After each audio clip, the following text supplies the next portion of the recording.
they need to take a step back. They need to take a step back and they actually need to start thinking and say, well, let's challenge ourselves, even at the board level. Have we got an AI strategy in place? Have we gone back and looked at this as an organization and really revisited whether or not we have the right governance, training, processes, controls in place?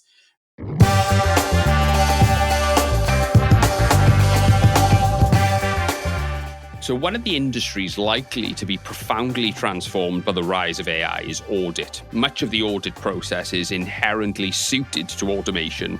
It's repetitive, it's data heavy, and it's rules based.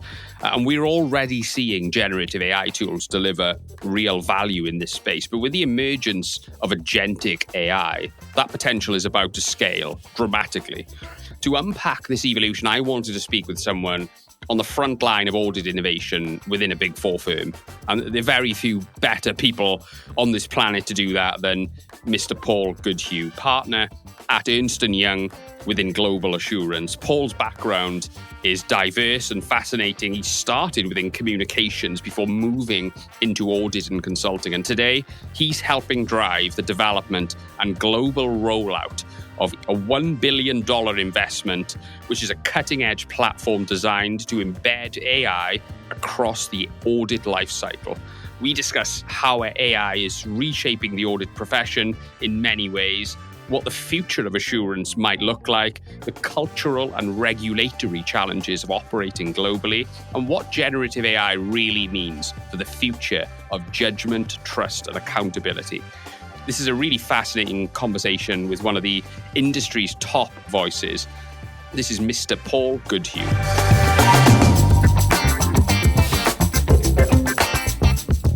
Paul Goodhew, thank you so much for coming on the Tech Leaders podcast. We've already had a brilliant guest from Ernst & Young a good couple of years ago now, the lovely Catriona Campbell. I've been really excited about this conversation. How are you today?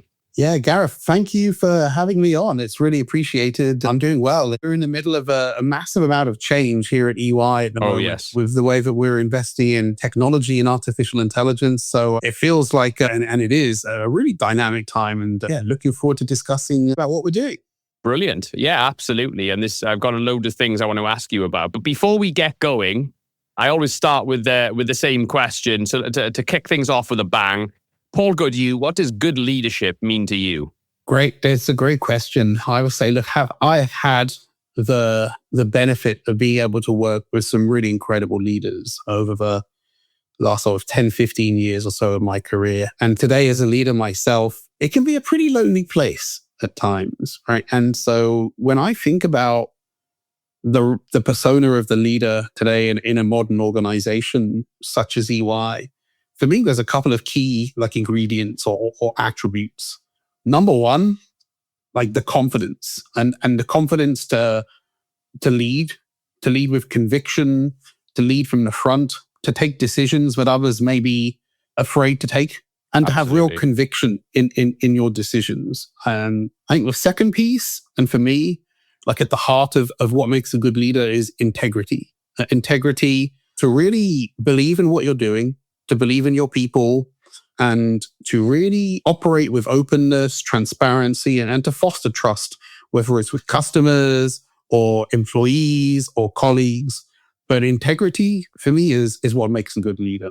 And then the third item I would call out is the ability to mentor others. Yeah, you don't get many good leaders without an organization supporting them.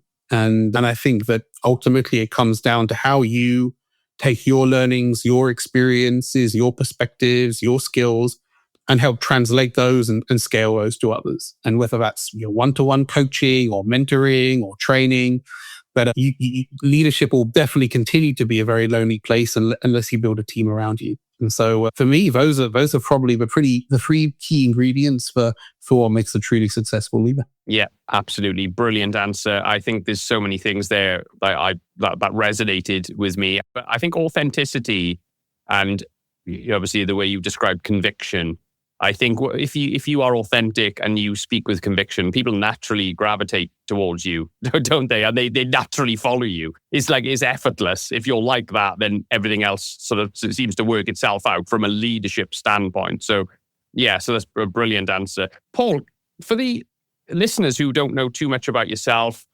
where everyone would have heard of Ernst & Young, of course, but in terms of, yourself, can you give us a little bit of an introduction to yourself and your current role at EY? Yeah, no, absolutely. So look, EY, one of the world's largest professional services firms, we're split into different parts of our business, but we have an assurance service line. Our assurance service line is home to our audit business, which was, the bedrock, Ernst & Young, as it's historically been known. EY today has an audit business and an assurance service line, which is really focused around building confidence and strengthening confidence for the customers and clients that we serve around the world. And the center of that is the financial statement audit, the audit work that we do to build confidence in our clients' reporting. My role at EY is as our global assurance, innovation, and emerging technology leader. What does that actually mean, apart from the fancy title? What it really means is I'm a partner who works across our business. We have over 140,000 professionals in EY Assurance, many of whom are passionate innovators, as well as being client servers. And we identify the best ideas across our network, usually technology-related ideas, and we look to scale those up at a global basis because we've got so much transformation happening. There's so much potential with technology to transform the way that we deliver audits. And so I get the great pleasure and honor to be able to work with those teams across our network at EY to look at how technology, including new artificial intelligence-enabled technology, data analytics, and other types of capabilities can change the way we do work. Yeah, absolutely. And such a game changer, isn't it? AI in so many ways. But yeah, I'm sure, within your industry and your practice within EY, I'm sure this is going to change lots of the way we work and the way we do so many things around audit. But let's come back to that, Paul, okay? Because I want to talk a little bit about your background. So can you tell us a little bit about the early days and how did you end up at EY? I have always been fascinated in two things. One is technology, probably something I inherited from my father, who was a technologist himself. And the second is what did your father do, Paul? He worked for IBM. He was a lifer at IBM. And so he was there ever since he graduated from university. So he had an opportunity to work in technology and then obviously in their consulting side of the business as well over the last few years. So he was the person who got me first into computing when we purchased our first personal computer in the mid-90s. It was my immersion into the world of technology. And of course, for me, it was just fascinating to be able to use technology, to be able to embrace the potential of technology. Then, of course, with the internet being introduced as well, I feel like I was privileged to grow up at a time where technology really started to transform the world around us. And alongside my interest in technology, the other thing fascinates me is communication, how people interact, how people work together, how organizations work together. I find it fascinating. And it's really part of the core of what we do as well. I mean, our clients ultimately here in EY, they do things like they publish reporting that talks about their organizations, how their organization is performing, what their organization's risks are, and how their organization's strategy goes forward. So for me, communication and how people and organizations communicate is a topic that has always fascinated me. Over the course of my career, I got a chance to work in the public sector and in the private sector. And what that's meant is to work in roles which are increasingly impacted by technology and to drive how organizations and stakeholders communicate with one another. And I joined EY approximately 15 years ago. And that was an opportunity for me to work with our teams across the network. I've always been part of our global organization at EY, and it's meant for me an opportunity to work with teams from different cultures, different nationalities around the world, and look at how they deliver their services to clients, how they win new business with clients, and then, of course, most recently, how technology is changing the way that they work as well, whether it's in delivery a specific service or enterprise-wide technology, just in terms of how we interact with one another across a global business. It's been a real privilege for me to be able to go and work across EY the last decade and a half and really take the time to get myself immersed into the world of audit technology and assurance technology, which is where I stand today. Can you just tell me a little bit about your current role in all of this and what is the purpose of your role? So my role is to help identify the best ideas from across our network and actually scale them globally into our technology platform. As a global organization, an integrated global organization, there's also a collection of member firms around the network. And so we have across all of that network and across all of those member firms, tens of thousands of colleagues who manage and deliver our audits every day. But so many of them are also problem solvers or innovators, right? They spot opportunities to use new technology to do things differently.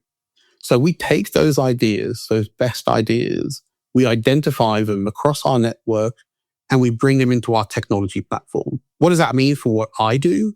It means I spend my time with our teams around the world, hearing from them and listening to them and discussing with them where they see the potential for technology to be a game changer for audits. But taking those ideas, working with our global technology platform team to look at how we can bring those into our platform. And so I spend a lot of time with our teams and also with our clients, hearing about how they're investing in technology as well, because we need to make sure for the technology we build is also aligned and closely aligned with the sort of transformation we expect from the clients that we serve over the next few years too. Let's talk about the impact of AI on how organizations or the nature of what all auditors actually do on a day-to-day basis. Okay, so how is AI changing the nature of what auditors actually do day-to-day? There's been a very historical view of the audit profession, which was that auditors were doing a lot of manual checking of information and comparing that to what they expected to see,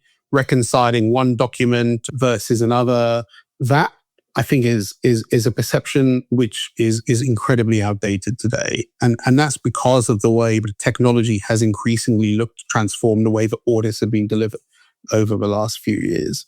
Just to give you some size of the transformation today, I'll give a few headline statistics, which I think just give some indication of that level of transformation. We have 160,000 audit engagements at EY around the network.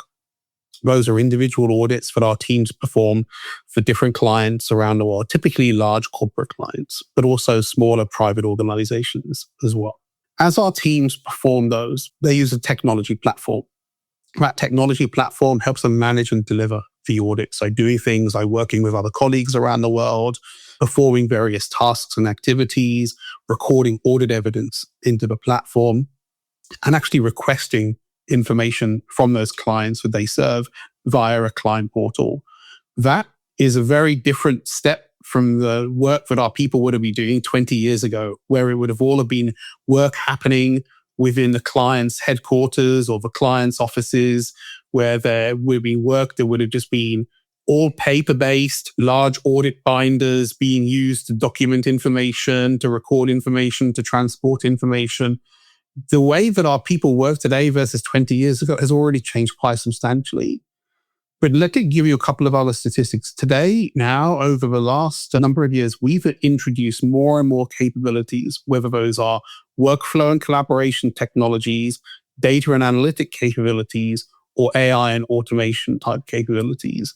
We, for example, as an organization, actually process over 1 trillion lines of our clients' financial data every year to analyze that data and to help to collect audit evidence. We have over 1.5 million instances of automation and AI being used by our audit teams over the last year. And it just gives you, I think, a little sense of the size and scale of what we're doing. Right now, we're in the process of investing over $1 billion in technology in order to transform the way we deliver our audits. And for us, like a big focus area is artificial intelligence, as it is for many of the clients that we serve as well. AI is just a game changer. The ability to take the inherent knowledge of our organization, the experience of our teams, and actually be able to use that to train artificial intelligence to help do things in the audit and support our audit teams is really where we're focused as an organization.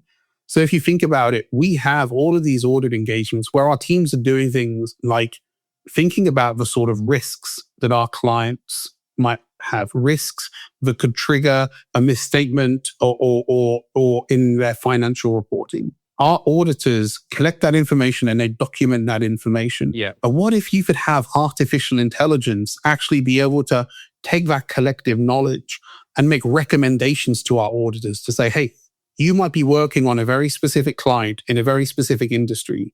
Here are the types of risks that other similar audit teams are thinking about in a similar industry cluster.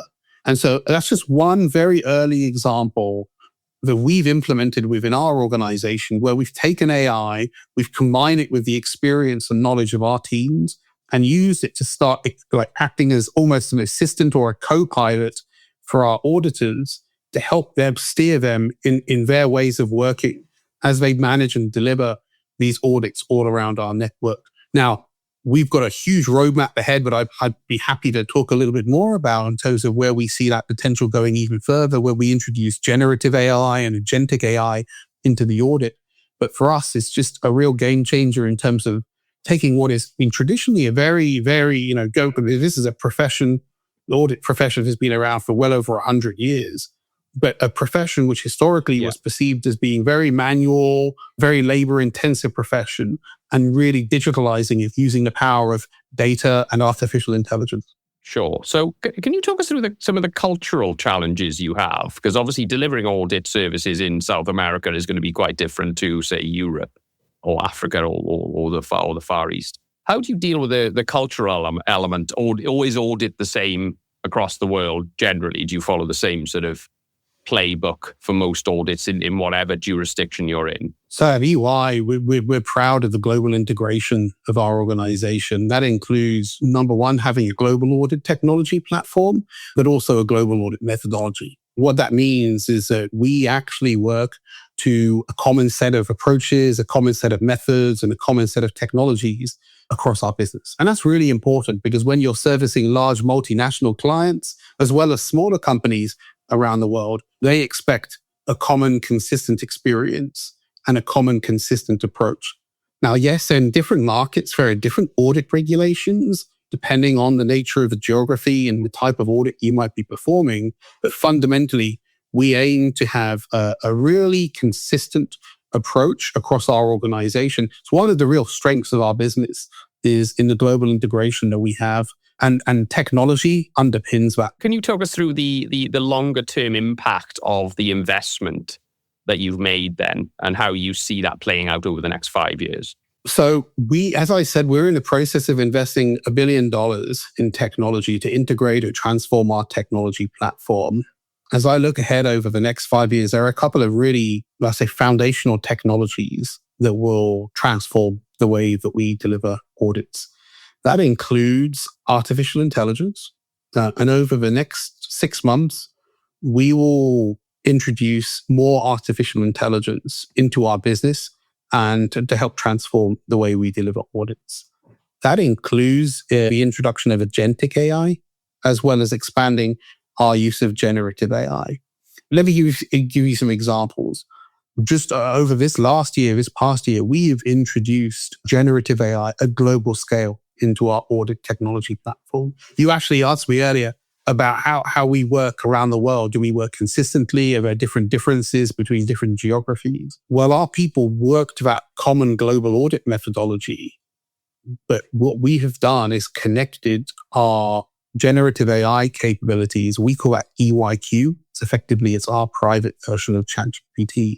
We've connected that with our audit methodology. So that if you're an auditor anywhere around our business, you're able to actually get asked and interact with that generative AI capability we call EYQ assurance knowledge. And you're able to ask it questions about our methodology and how you should be delivering an audit.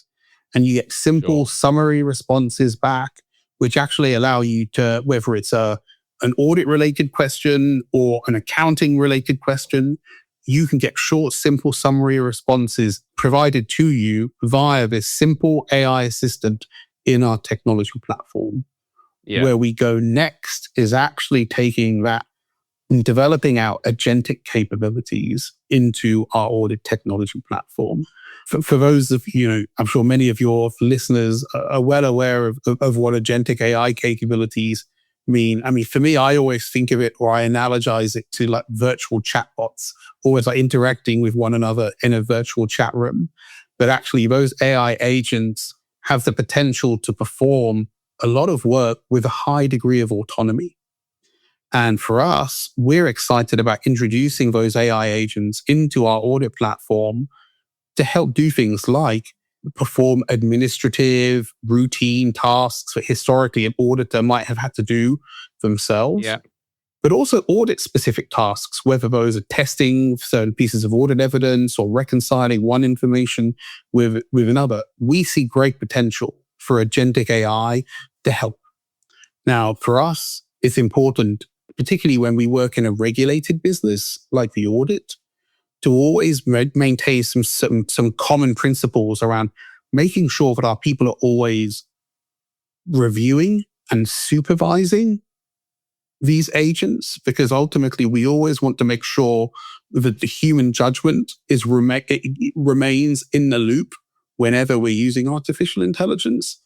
But we know and we see there's a great potential with this technology to help us deliver high quality audits, to help improve the audit experience for our people and for the companies that we serve, and also to help us derive lots of interesting new insights from the data that we use as well. So for us, the next 5 years is really, Gareth, going to see a big expansion in the way that we use artificial intelligence in the audit, using new capabilities like agentic AI. And that's what we're really focused on here at our organization today. This episode was brought to you by Be Digital. Be Digital support leadership teams to optimize cost and get more out of technology investments. Be Digital and the team have unrivaled expertise with technology license management and data remediation, and are therefore perfectly positioned to help prepare organizations for AI technology capability. And on the last point, Be Digital have just developed a cutting-edge AI readiness assessment, which provides tech leaders with a platform they need to make well-informed decisions about AI adoption strategy in 2024 and beyond. Go to bedigitaluk.com to find out more and get in touch. So, Paul, can you please talk us through the longer-term strategy in terms of integrating AI capability into the audit process? So when we develop technology and implement technology into our organization, we have a number of checks and balances in place that include how we build and evaluate the technology, but also in how we steer our people in using technology. I'll give you a couple of examples. When we build technology, we go through a very robust design, development, and testing process in order to make sure that the technology performs as it is expected to do so. We underpin that with a technology certification process. That's an internal process where we actually spend time evaluating, has the technology been built in the right way? Has it been subject to the right level of technology governance to make sure that the right people have built the technology? It's been built following the right process. We've evaluated and tested the technology, and we've piloted the technology in an appropriate way. And then we're comfortable that the outputs of the technology align with our expectations. That certification process is something that, again, we implement for our global technology across our business in order to make sure that we have confidence that the technology is operating as planned. That's one area where we build confidence in our own technology as an organization. But in addition to that, you talked about artificial intelligence, we also are able to use techniques to help steer our people in the responsible use of AI. You've probably heard, and many of the audience listening in today will have heard of the last couple of years about these principles of responsible AI. How do you make sure that AI is working in a way that is planned? How do you have confidence that the outputs and the accuracy of AI are as expected? These principles at EY, we have 9 core responsible AI principles. are fundamental to how we work. Those principles help steer our certification process, but also what we have looked to do is ensure that our people are trained on how to use artificial intelligence. They understand AI, they understand the opportunities of AI and the risks of AI, but also flow into our own acceptable usage guidance. We have published globally responsible or acceptable usage guidance to our professionals across our assurance practice to make sure that when they're using technology, they're always using approved tools and tools that we have developed or approved for use within our business. But in addition, that those professionals are using AI and they're always applying their own judgment. So they're reviewing the outputs of artificial intelligence. They're making sure the right level of supervision and review is taking place when they're interacting with the tools, because that's ultimately fundamental to making sure that our people stay in the loop. Yeah, and that we're always reviewing with the right level of judgment whether or not the AI is operating as was expected. So that's fundamental for us. Those are just two examples that I would call out about how we actually build technology and operate technology in a way that is responsible and appropriate. But it continues to be a topic and a theme that many organizations are still looking to address. Yes, grappling with, I think, was the term I was going to use. So, Paul, I just wanted to ask you something. So on a slightly separate note, coming from the background that you do and the nature of the work that you do, I thought you'd be in a good position to share some perspective on this. But I often get asked by business leaders about how they can put the appropriate guardrails in place so that sensitive data doesn't get carelessly inputted into large language models for various purposes. So the question is, how can we put guardrails in place without discouraging employees to use potentially valuable tools like ChatGPT that are going to improve productivity and so on and so forth? How can we strike that balance?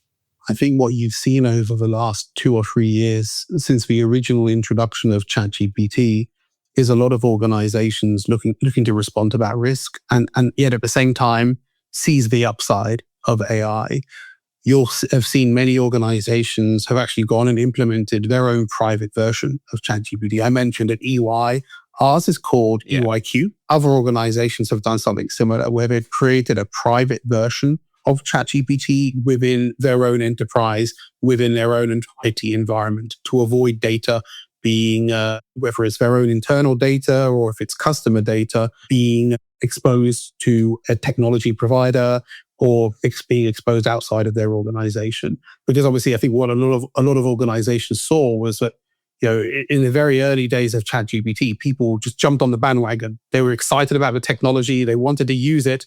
But there was a lot of organizations realized there was a risk that actually, hang on, our people could be using these technologies to actually do their work every day.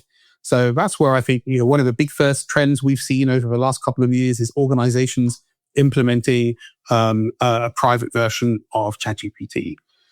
What we've seen more recently is large technology vendors actually when building their own solutions and building a large language model capabilities into their overall technology stack and then providing that as a private enterprise version to their corporate clients. Those are some of the biggest steps from a technology perspective that customers have and organizations have looked to make over the last few years in order to make sure that technology and AI in particular is being operated in a way that respects the confidentiality of data. Absolutely. Now, that's backed a little bit by those principles that I talked about responsible AI. So yes, you might need your own private version of ChatGPT, but an organization also needs to make sure that it has actually gone back and actually said, do we even have the right technology governance in place in our business to make sure that we're even identifying these types of risks and responding accordingly? Have we got the right training in place for our people? Have we even gone and published guidance to our people on how to use AI and what to do and what not to do? So I think increasingly what you're seeing now is organizations are realizing that they need to take a step back. They need to take a step back and they actually need to start thinking and say, well, let's challenge ourselves even at the board level. Have we got an AI strategy in place? Have we gone back and looked at this as an organization and really revisited whether or not we have the right governance, training, processes, controls in place? And that's where we see a lot of the clients that we serve at the moment are going through our discussion, having that conversation, and they're looking at how they need to change as an organization because of the pace of development of this technology. How many organizations have got good governance in place for this stuff, Paul? It's so new. I mean, are you seeing, is it becoming increasingly common? Are most organizations still putting this together? Where are we at? Let's say in the UK context, where are UK businesses at in terms of having sufficient governance in place? The discussion that a lot of our teams have been having over the last couple of years has been at the board level. I mean, that's one of the attributes of working in the audit profession is that a lot of our teams spend time with audit committees and with board members. That's the discussion that a lot of our teams are having around the world around technology. And what we're seeing is a lot of board members are actually saying, well, hang on, we need to go back and we need to challenge our organization to actually make sure that they've got the right governance in place, that they've got the right controls in place. So I'm just thinking about if some of the most recent surveys that we have done with our clients globally and around different areas, parts of our business, indicate that there's still work to be done. There is still work to be done. Organizations realize that this is an imperative, but they also recognize that the pace of change is so fast at the moment that it's a real struggle to keep up. And that's where we continue to emphasize to the organizations that we serve, but having from the top of the organization down, organizations really need to be thinking about the risks of artificial intelligence as well as the opportunities, and rethinking whether or not they have the right technology governance in place to help steer how to use and embrace this technology within their organization.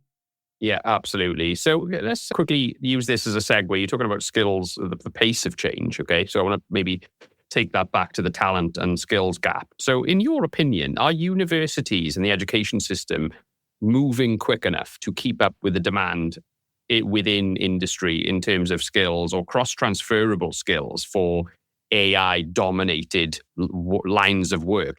I think what you'll see is a couple of imperatives for academia and academic institutions over the coming years, where first off, making sure that if you're a student going through an academic institution today, you're having a very, very different experience to the one who would have gone through that same institution 10 years ago. When you've now got the power of generative AI type tools at your fingertips, it can accelerate your learning experience, but it also has the potential to hinder your learning experience. One of the things that I certainly learned when I was going through my studies as a student is how to research, how to structure an argument, how to succinctly summarize information. Well, guess what? Generative AI can do all of that for you today. And that will force, I think, and that also already creates a very different discussion that we need to be having about what are the things that people will learn when they go through, for example, a university. Yeah. But what are some of the skills that they might not learn because they have AI at their fingertips? That's one piece. The second item, though, Gareth, is also about that supply chain of talent into different industries in the future, including into the audit profession. Because I think increasingly academia is going to need to think about the types of learning experiences that students will need to go through in order to immerse themselves in technology and the types of new roles that would exist at the moment. Because we're seeing at the moment, industries are being transformed and disrupted because of this technology all around us. Absolutely. Yeah. And so there will be roles today that don't exist in the future, but there will also be new roles. And so I think it's going to be increasingly important that industries and academia come together to evaluate what those potential transformations or disruptions might look like. And what does that actually mean in terms of the types of academic programs that will be available in the future in order to equip people with the right skills and experiences that they'll need going forward? But also to think about, well, hang on, what do we need to make sure that we don't end up with a gap around, right? Because the risk is that you and myself, we might have had certain types of experiences 5, 10, 15, 20 years ago that really helped us get ready for our careers. And actually, you might not have those types of learning experiences today because AI is such a booster for you. And so I think we also need to think about the risks associated with AI being used in an academic environment or an academic setting, as well as the opportunities that will exist in the future for people to build new careers and new types of roles because of the disruptions happening around us. And just on the topic of a disruption, I think, you may have covered this in your politics studying days, but, in going back to the Industrial Revolution and every single disruptive technology innovative period since then, we've seen generally a loss in jobs, but then a sort of a J curve, and then new jobs get created as a result of this new technology. We saw Industrial Revolution, Digital Revolution, .com boom, et cetera, et cetera. Is this the same, Paul? Or is this different? Because this does feel different, doesn't it? It feels like technology is coming for the white collar jobs big time this time around. So it does feel a little bit different. And I'm a history graduate who studied this, and I'm saying that, but I don't know. What do you think, Paul? I tend to subscribe to a similar view that yes, there will be technology disruptions introduced every time we have one of these major technological leaps forward, but there will be new jobs created. And let me give you an example, even from our own profession. An auditor 5 years from now might not be doing this manual tick and tie type work of comparing one document to another. But an auditor's role and the scope of the audit, we expect, has real potential to expand over the coming years. Because of the way that our clients are implementing technology, they're revisiting what type of data they have, they're looking to introduce AI into their business. There's going to be an expectation around around the expansion of the scope of the audit. I see a great potential over the next 10, 15 years where the scope of the audit can expand to actually be more forward-looking and actually focused around the actual underlying technology that our clients will implement. And so whether it's evaluating if they have the right technology, if an organization has the right technology governance, if they have the right controls in place, evaluating the robustness of the underlying data that our clients will be using, or the accuracy of the AI that they're using, I think we see enormous opportunity that actually over the next 10 to 15 years, the scope of the audit will expand as a result of this technological disruption that we're faced with as a result of AI. And that will create very different types of experiences for that next generation of audit professional. So going from being this more kind of backwards looking detective type professional to a much more forward looking and IT focused professional, that's where I see a very different type of experience for that next generation of audit professional. Yeah, I understand you may be a little bit biased because you work in the audit world, but do you think enough regulation is in place at the moment in terms of the AI governance, or do we need more? So, look, I think that different jurisdictions have looked to address regulations, whether it's the EU AI Act in the European Union or different regulatory responses in other jurisdictions.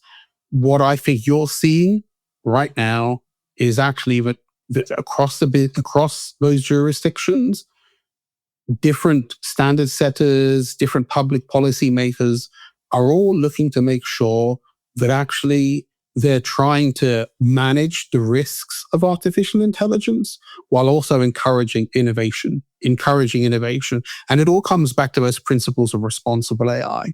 So how do you make sure that technology is being used in a way that is respective of those responsible AI principles? How do they make sure technology is being used in a way that is responsive to things like how to manage data securely? But at the same time, how do you make sure that you encourage innovation? So there's different jurisdictions have different views on how that should take place and the level of regulation required. From my side, what we need to do at EY is make sure we understand those different regulations. So for us, the discussion with our clients is actually, have you considered the risks of AI? Do you understand the regulations that you might need to address, especially if you're a multinational organization And are you actually compliant with those regulations in those markets? That's for us, the discussion that we're having with different organizations, because it has been and continues to be a very dynamic regulatory environment that we're in. And that's where again, it comes back to the discussion we had about governance.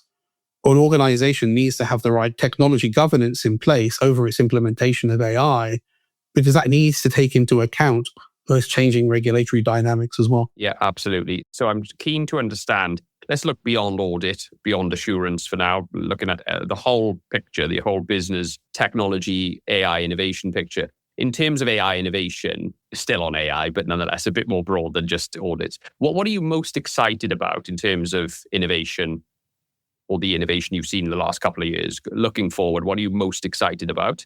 And what are you most fearful of? Look, I talked a lot about AI today. So right at the center of our technology roadmap is Agentic AI. I think it's going to have an enormous potential for organizations. It's going to be a game changer, isn't it? A real game changer for the organizations that we serve and for our own business. So for me, Agentic AI has enormous potential. It's going to be a clear game changer. It would be very strange for me not to point to Agentic AI after the discussion we've had. Is there any specific use case, though, Paul, that particularly excites you in terms of Agentic AI that you think is going to completely be a game changer in an industry or a line of work? Where I think it's going to get really interesting, Gareth, is when you actually have agents from different organizations being able to interact with one another, right? That's going to be... That's where, today, we have a client portal that we use to exchange information securely with the clients that we serve. But imagine if one agent, like our EYQ agent, could actually interact with an agent from one of our clients. Now, that might be as simple as saying, hey, can you send me a document like a contract or an invoice so that I can record that and use that as part of my audit evidence? Or it could be a much more sophisticated usage pattern. But that type of transformation, I think, is actually going to happen faster than we expect because of the pace of change, and because every organization that we interact with are thinking very similarly about their own agentic strategy. So that for me would be one of the most notable developments on the roadmap that I could well anticipate over the next few years. Absolutely. And what are you in terms of being fearful? Is there anything like that could go really badly wrong with this if we don't get certain things right? I think the most important thing that we need to keep back in mind are those responsible AI principles. So for anyone joining today from an organization, really going back and say, well, do we have a set of responsible AI principles that we've signed up to as an organization? Do we have the right technology processes in place? Are we building technology and operating technology responsibly? But also going back and making sure that you think about the foundations. So do we have the right data foundations in place to actually train artificial intelligence in the first place? That's where I think that organizations need to really be focused. So it's less, Gareth, about a specific technology that can maybe go really wrong, as you say it. What organizations need to do is make sure that they've got the right foundations in place, including on the robustness of the underlying data. Because if that data isn't accurate or that data isn't clearly available and can't be used, then organizations they will experience an elevated level of risk because they haven't put the right foundations in place. So that's where I think there needs to be a real focus over the coming years. Absolutely. Okay. So let's finish on this one, Paul. Looking back over the course of your career now, and I know you got a long way to go yet, Paul, but in your armchair, looking back with a cigar in your mouth, okay, what advice would you give to your 21-year-old self? Well, I think that the important piece I would highlight is when you start your career, I think everyone is either trying to find their feet and find their niche and establish what they're going to do and what their career might look like. What for me has been so powerful throughout my entire career is the ability to work with brilliant colleagues, to learn very different things from different people, whether it's different skills or best practices or knowledge and experience from others who might be much further along in their careers. Those type of coaching and mentoring experiences have just been so valuable for me. Yeah. And I would just encourage anyone, including myself, right, to embrace all of those opportunities that are available to make sure that you seek out great coaches, seek out great mentors, seek out great leaders to spend time with, to learn from. And really, look, you should always plot your own path in your career, but I always aim to learn little pieces from different individuals, different colleagues, because that's ultimately, I think, what really helps you define who you are as a professional or as a leader. And for me, that's where you've got the ability to plot your own course, but learn from others along the way. Absolutely. I think the course of your trajectory is often reflected by the company that you keep more than anything else, Paul, isn't it? So fantastic answer. Brilliant. Well, look, Paul, thank you so much for coming on the Tech Leaders podcast. I've really enjoyed chatting to you. Where can people find out a little bit more about EVQ and all this amazing stuff you're doing at EY? Well, look, so if you go on to ey.com, there's a lot of information about how we're investing as an organization in technology, including the investments and the progress we're making with artificial intelligence. We're really excited about what comes next with EYQ and EY.AI, which is our overall AI program here at EY. So I definitely encourage people to connect in on ey.com. And there's a really fantastic amount of great content on there, not just about how we're investing as an organization, but what we're seeing from different thought leaders and other organizations that we interact with across our global network. So lots of great content to really help you upskill yourself and around the transformation that's happening and all around us right now. Absolutely. Completely agree. Thank you so much. So what really stood out for me there was Paul's breakdown of the Ernst & Young longer-term vision for EYQ. So right now, it's clearly an incredibly powerful AI-driven search and summarization tool. But the next stage is where it gets really exciting. The move towards agentic AI, taking on major elements of the audit process itself, taking on deliverables, essentially. So, for business leaders, this could actually be a real game changer, transforming reconciliation, speeding up delivery, driving new levels of accuracy, especially in highly regulated sectors. Paul was very clear, though, that the human layer will always remain essential, but it's hard to ignore where this is heading. The future of audit will increasingly be powered and in some cases delivered by intelligent agents. It's not that far away. It was just absolutely fascinating. But a huge thanks to Paul Goodhew for such an insightful, candid conversation. And to everyone listening, please don't forget to follow or share the episode if you enjoyed it. It really helps us. See you on the next one.